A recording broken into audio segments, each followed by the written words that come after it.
दिल्ली के बाहरी इलाके में एक पुराना सा 2 मंजिला अंदर मकान वक्त था। रोज किसी न बाहर किसी से रिश्ते को देखने घेर पर गया। लगता था जैसे वक्त यहाँ ठहर गया हो, लेकिन अंदर अंदर वक्त रोज किसी न किसी रिश्ते को कोशिश घेर करता गया। था। इस घर के मालिक थे श्यामलाल शर्मा, 62 साल के रिटायर्ड सरकारी अफसर, ईमानदार, सख्त और भावनाओं को दिल के सबसे भीतर बंद रखने वाले इंसान।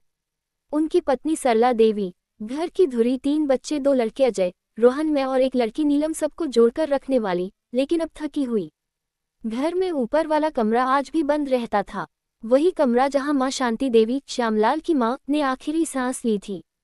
उस कमरे के साथ एक कहानी भी दफन थी, जिसे कोई छेड़ना नहीं चाहता था।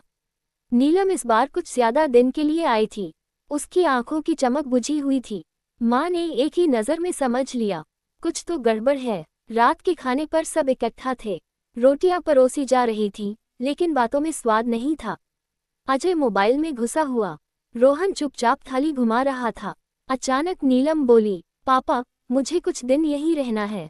कमरे में सन्नाटा। श्यामलाल ने चश्मा उतारते हुए पूछा, क्यों? नीलम की आवाज कांप गई।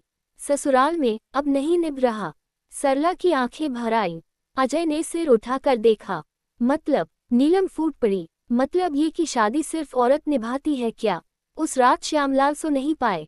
उन्हें अपनी मां की आवाज याद आ रही थी, बेटा, घर सिर्फ ईंट पत्थर नहीं होता, रिश्तों से बनता है। पर उन्होंने वही किया था जो उनके पिता ने किया था, भावनाओं को अनुशासन के नीचे दबा दिया। नीलम की शादी उन्होंने जल्दी में कर दी थी। रोहन की पढ़ाई को उन्होंने फालतू सपने कहकर नजरअंदाज किया। और अजय हमेशा जिम्मेदारी में दबा रहा। सुबह रोहन बोला, पापा, मैं मुंबई जाना चाहता हूँ, एक्टिंग का कोर्स। बस। श्यामलाल की आवाज गूंजी, इस घर में ड्रामा कम नहीं है जो तू और शुरू करे। रोहन चुप हो गया, लेकिन उस चुप्पी में टूटने की आवाज थी।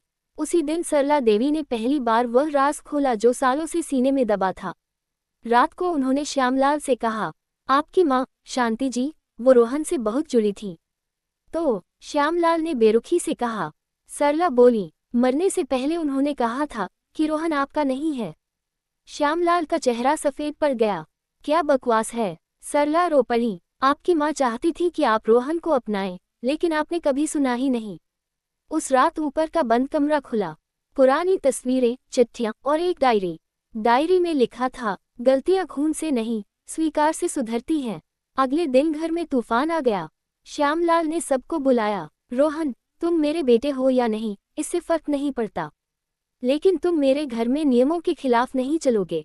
रोहन पहली बार गरजा, मैं आपकी इज्जत करता हूँ, डरता नहीं। नीलम बोली, पापा, आप हमेशा सही होना चाहते हैं, खुश नहीं।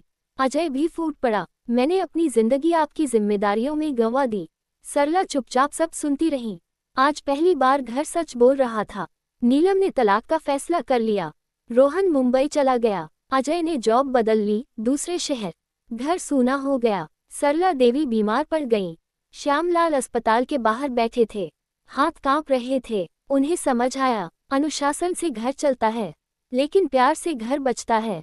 सरला के ऑपरेशन के बाद सब लौटे। रोहन एक छोटे थिएटर ग्रुप में काम कर रहा था। नीलम आत्मनिर्भर बन चुकी थी। अजय के चेहरे पर सुकून था। श्यामलाल ने सबके सामने कहा, मुझसे गलतियां हुई हैं, अगर माफ कर सको तो। पहली बार उन्होंने सिर झुकाया। सरला मुस्कुरा दी। अंतः आंगन के उस पार घर का आंगन फिर भर गया। ऊपर वाला कमरा अब पूजा का कमरा था।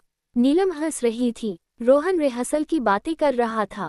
अजय चाय बना रहा था। श्यामलाल दरवाजे पर खड़े थे। उन्होंने सोचा, आंगन के उस पार जो दीवार थी, वो घर की नहीं, मेरे अहंकार की थी। और उस दिन वो दीवार गिर गई।